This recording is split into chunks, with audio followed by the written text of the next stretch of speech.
नमस्कार, times of Swaraj में आप सबों का स्वागत है। मैं हूं संतोष सिंह और आज हम टाइम्स ऑफ स्वराज में बात कर रहे हैं कि कौन है संघ का स्लीपर सेल।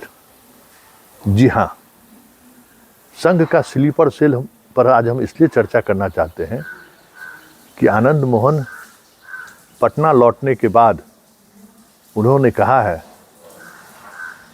कि कुछ लोग हैं जो केंद्र की सरकार को मदद करना चाहते हैं, कुछ लोग हैं जो केंद्र के ऐसे नैरेटिव को उछाल कर सामने लाते हैं जिससे केंद्र की सरकार को फायदा हो।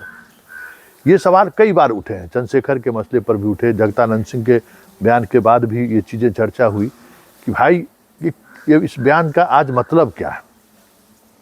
और एक ऐसा बयान जिस बयान की वजह से बीजेपी को लाभ मिलता है, वो बयान क्यों दिया जा रहा है। यार, रामचरितमानस पर भी बयान इस तरीके का है, क्यों ऐसी बातें चर्चा होती है कि भाई ऐसा बयान क्यों आ रहा है। ऐसे में सवाल उठना लाजमी है कि भाई वजह क्या है। क्या वाकई में संघ का स्लीपर सेल विभिन्न दलों में आज भी मौजूद है या विभिन्न दलों में रहते हुए संघ के एजेंडों पर काम कर रहे हैं ताकि बीजेपी को लाभ मिले। जरा पहले सुनिए आनंद मोहन इस मसले को लेकर क्या कह रहे हैं। आपने फिटकिरी का नाम सुना है? पहले लोग दाढ़ी बनाते थे तो फिटकिरी का इस्तेमाल करते थे, सेब के बाद करते थे ना। आप उस फिटकिरी का एक काम है, एक बड़ा काम है। एक तो ये कीटाणुनाशक है और दूसरा काम क्या है कि 1 टन 1 क्विंटल आप 1 ड्रम दूध ले लीजिए, 1 ढेला फिटकिरी उसमें डाल दीजिए, दूध फट जाएगा, जमने ही नहीं देगा। तो मैं आपको बोलूं कि एक फिटकिरी जहां है वो नहीं चाहता है कि इस देश इस प्रदेश में जो मार्शल कौमें हैं, जो कृषक जातियां हैं, वो इकट्ठा हो। एजेंट बन के पार्टियों में बैठे हुए हैं। किसके एजेंट है सर? किनके एजेंट? और किसके होंगे? जिनका केंद्र में सरकार है उनके एजेंट हैं। इनके बड़े पिताजी का, मैं इनके बड़े पिताजी की कहानी जानता हूं, आप नहीं जानते तो जान लीजिए। बहुत बड़े सोशलिस्ट थे, प्रखर समाजवादी बनने का चोगा ओढ़े हुए थे, जीते समाजवादी पार्टी से, सोशलिस्ट पार्टी जो बनी। और जैसे ही कांग्रेस की चलती आई, सरकार बनी, समाजवादी चोला को उतार के फेंक के बन के कहिए और कांग्रेस में जाके मंत्री हो गए। ऐसे लोग जब लगेगा, आरजेडी आज इस बात को नहीं समझ रही है, हम उनके शीर्ष नेतृत्व को समझाने का हम कोशिश कर रहे हैं। ऐसे लोग तभी तक हैं, न इसके पहले थे और न इसके बाद रहेंगे। ऐसे लोग तभी तक होंगे जब तक आरजेडी अस्तित्व में होगी। जैसे लगेगा कि कमजोर हो गया, सबसे पहले ये भाजपा के गोद में जाकर चुनाव किए करते हैं। अमूमन मेरा राजनीतिक सर्किल में बहुत ही लिमिटेड लोगों से ही मेरा परिचय है, व्यक्तिगत रिश्ते हैं और मुलाकात तो रेयर होती है। फोन से बात हो जाए तो बहुत बड़ी बात है। पार्लियामेंट इलेक्शन की घोषणा हो गई थी, प्रोसेस चल रहा था, उसी दौरान मुझे एक फ़ोन आया। हम दफ्तर में मौजूद थे, फ़ोन आया कि मैडम आपसे मिलना चाहते हैं। कोई इससे पहले न पहले बातचीत थी, न पहले कभी उस मैडम के दरबार में हम कभी गए थे। मुझे खुद अचंभा लगा कि भाई मैडम हमसे क्या बात करना चाहती हैं। तो हम कहे ठीक है, फोन पर बात हो जाएगी। तो नहीं है, बुलाए हैं आपको। तो हम गए मिलने के लिए। उनका ओपिनियन ये था कि कन्हैया जेएनयू से पढ़ा हुआ है और मैं भी जेएनयू से ही पढ़ा हुआ हूँ और मेरा और कन्हैया का रिश्ता है कुछ।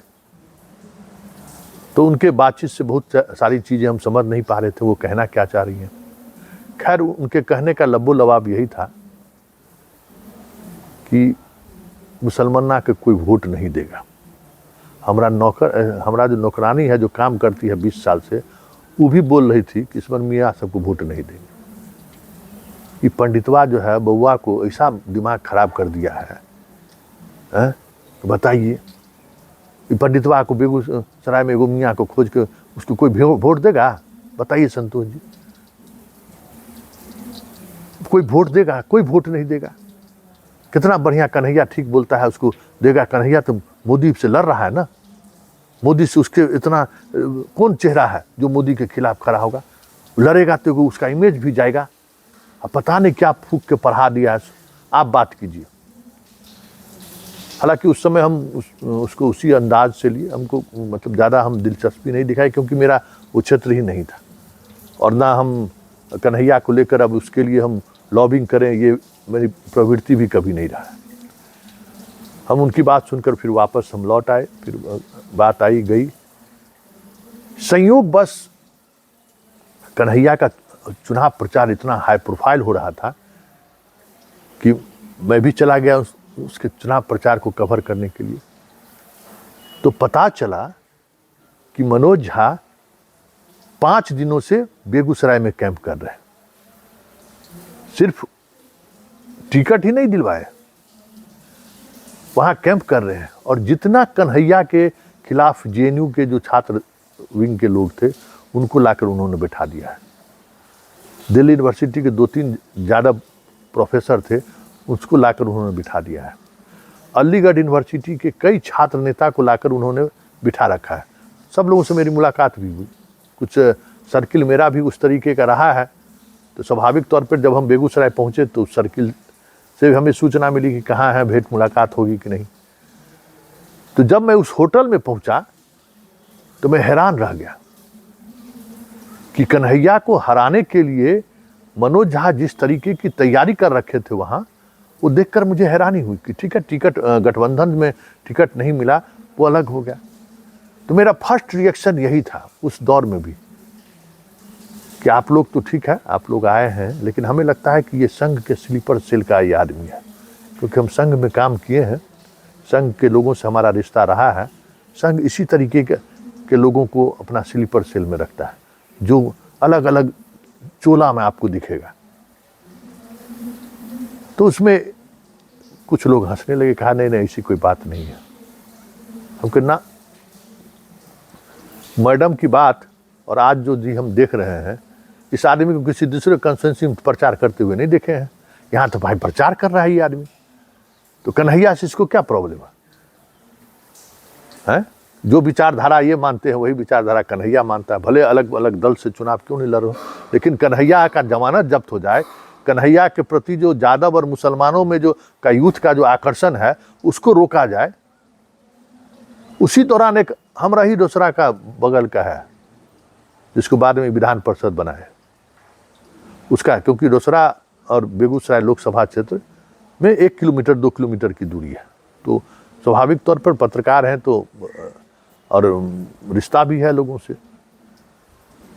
तो कारी जो है, कारी सोहेब जो जिसको विधान पार्षद भी बनाए, उनकी रिश्तेदारी है बगल में, रोसड़ा में रहुआ है, जहाँ का आपको शहनवाज हुसैन है वहीं का, वो भी वहाँ का, वो भी घरे घर मुसलमान के घर में ही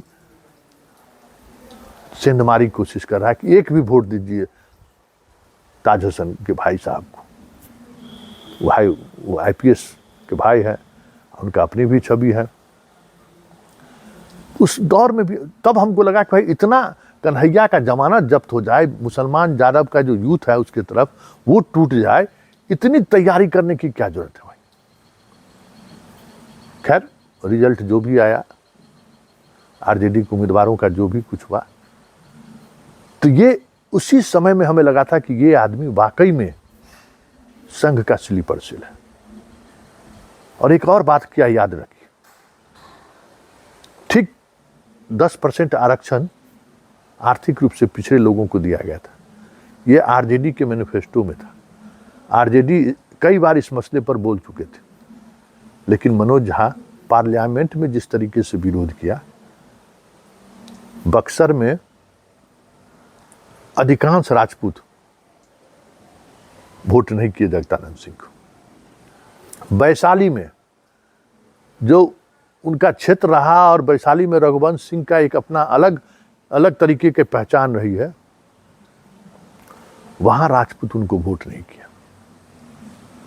उस दौरान वैशाली की हम बात कर रहे हैं, वैशाली के चुनाव के दिन हम वहां मौजूद थे और एक राजपूत बूथ पर ही हम खड़े थे। ठीक उसी समय पटना के एक सीनियर जर्नलिस्ट का फोन आया हमारे पास कि संतोष जी क्या स्थिति है, रघुवंश बाबू जीतेंगे कि नहीं। तो हम कह के देखिए, एक ट्रेंड हमको एक अजीब तरीके से लग रहा है कि जो बुजुर्ग भी राजपूत में रघुवंश बाबू से अपना एक रिश्ता बनाए हुए थे, वो बूथ तो छोड़ दीजिए, वो अपने घर के दलान पर भी नहीं दिख रहे हैं। कहाँ चले गए ये समझ में नहीं आ रहा है। कुछ लोगों को हम जानते थे, ये कुछ न कुछ चीजें चल रही हैं। उसी में बातचीत में, मीडिया वाले हैं तो राजपूत के यूथ से भी बात हो गई। तो जिस लड़के से संजोग से बात हुई, उस लड़के के पिताजी और दादाजी से हमारी अक्सर रघुवंश बाबू के साथ भेंट हो जाती थी। जब जाते थे, जब पर्चे उन्हें दिया था, कहाँ है वो, तो कहाँ चले गए, कहीं गांव छोड़ कर चल गए। तो क्यों, किस मुंह से हम जाएं वोट मांगने के लिए कि राजद को वोट कीजिए। हैं, जितना लोग हम लोगों का लोग था, सब लोग चुप है। क्या करें भाई, अरे 10% मिल रहा था, कुछ जा रहा था, आपका मैनिफेस्टो में शामिल किए हुए थे, एक भी राजपूत इनको वोट नहीं कर रहा है। सब ट्रेंड बह गया, बीना देवी को वो लोग वोट कर रहे हैं।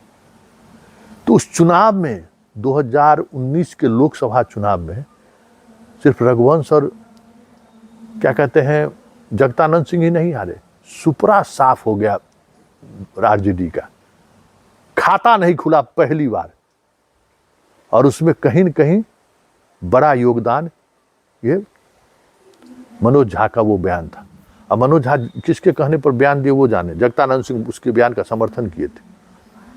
लेकिन ये चीजें कहीं न कहीं जिस भी स्तर पर हुआ हो, भाई उस पार्लियामेंट हाउस में मीसा भारती भी थी मेंबर, वही सवाल कर सकते थे।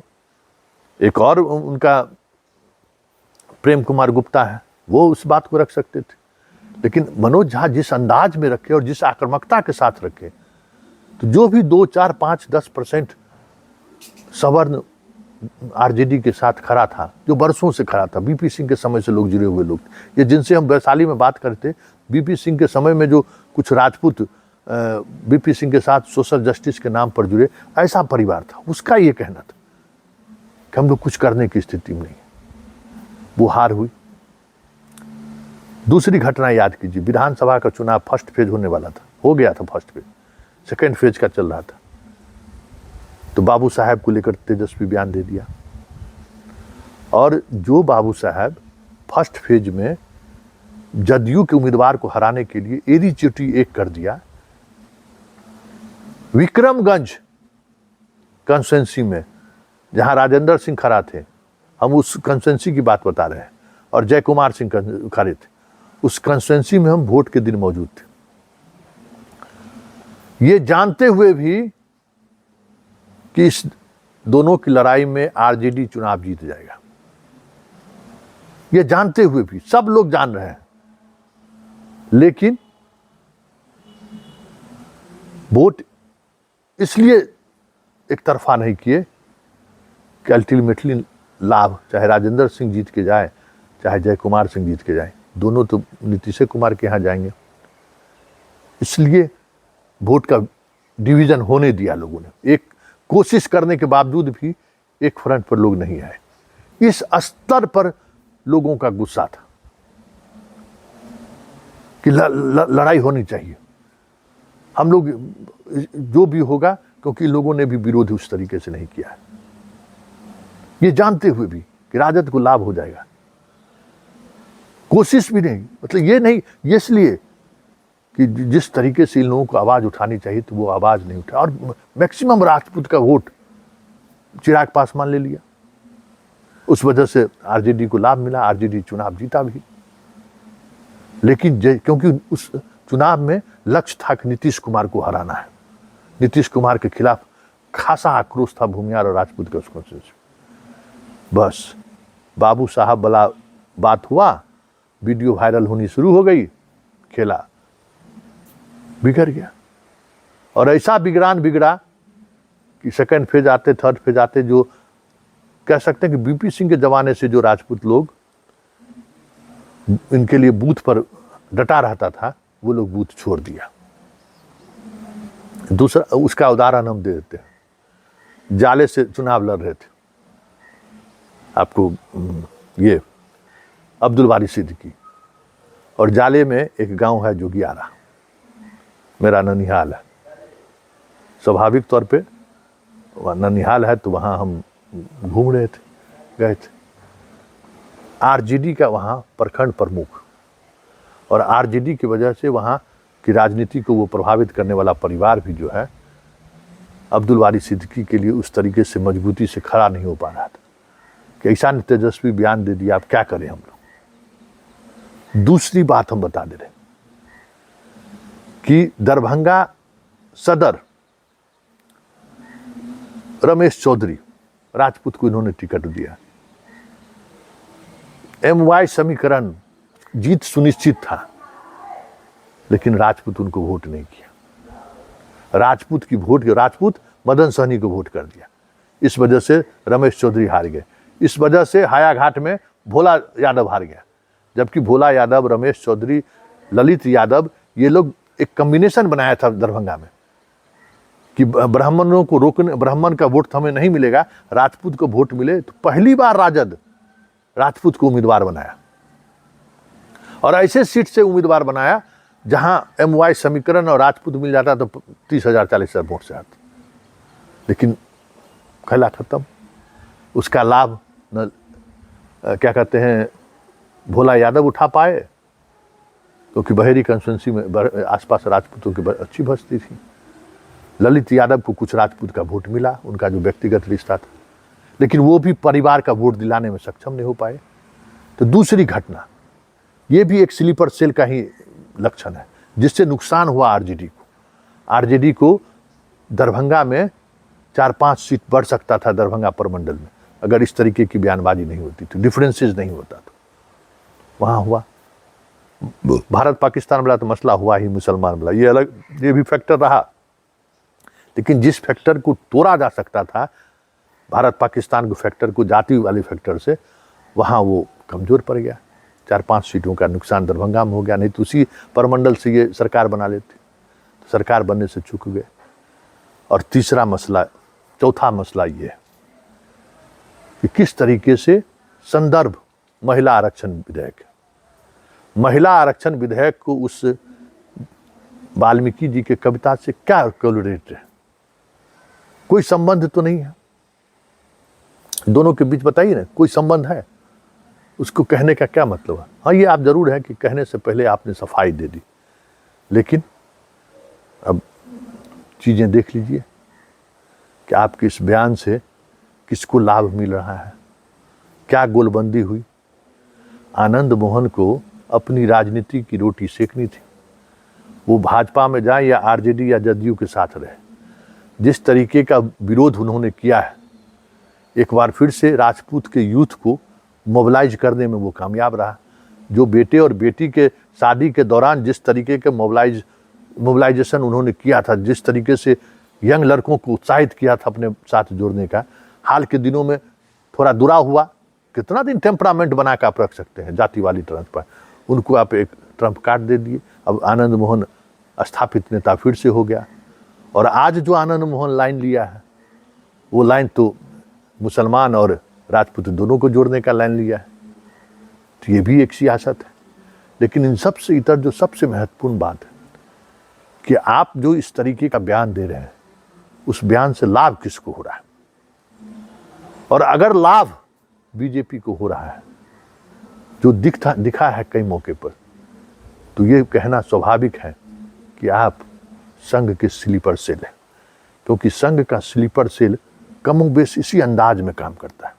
उसके काम करने का तरीका भी यही रहा है। इसलिए मनोज झा अभी तक, देखिए, सिंपल फार्मूला समझिए कि आरजेडी तब तक सत्ता में रही जब तक MY समीकरण के साथ राजपूत उनके साथ रहा।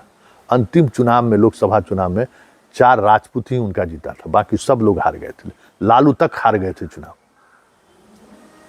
तो राजपूत का स्वाभाविक मित्र था आरजेडी, स्वाभाविक मित्र रहा।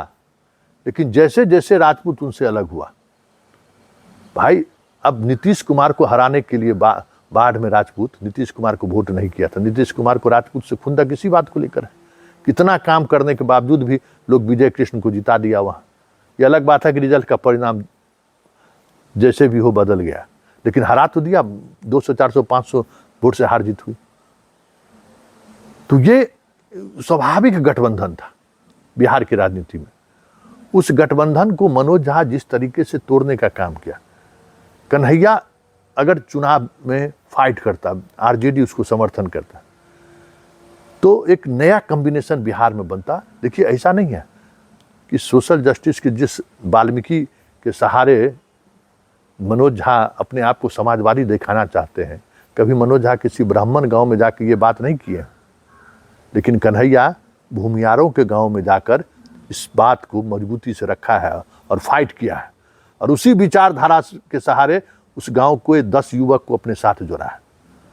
आनंद मोहन अपने बिरादरी के लोगों के बीच जाकर इस तरीके के वैचारिक प्रतिबद्धता की बात कर लोगों को जोड़ा है कि हिंदू मुसलमान से देश बट रहा है, हिंदू मुसलमान से हमको नुकसान हो रहा है। हम मोदी हमारे पुरखों की उस इतिहास को मिटाना चाहता है, जिस इतिहास को संभालना हमारी जिम्मेवारी। कुछ नैरेटिव लेके अपने लोगों के बीच जाता है।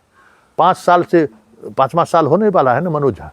कहीं आपने देखा है कि अपने बिरादरी ब्राह्मण के गांव में जाकर आरजेडी के लिए वोट मांगना या आरजेडी का नैरेटिव सेट करना? जो वो पार्लियामेंट में भाषण दिए हैं, वो तो ब्राह्मण के गांव में आकर उनको नैरेटिव सेट करना चाहिए था। और ऐसा नहीं है कि ब्राह्मण में प्रोग्रेसिव इस तरीके के सोच रखने वाले लोग नहीं हैं, इस तरीके की सोच रखने वाले लोग हैं। हर गांव में 1-2 समाजवादी परिवार है, उसको आप मुख्य धारा की राजनीति से जोड़ सकते थे। लेकिन ऐसा आपने तो नहीं कर रहे हैं, न किया, न कर रहे हैं।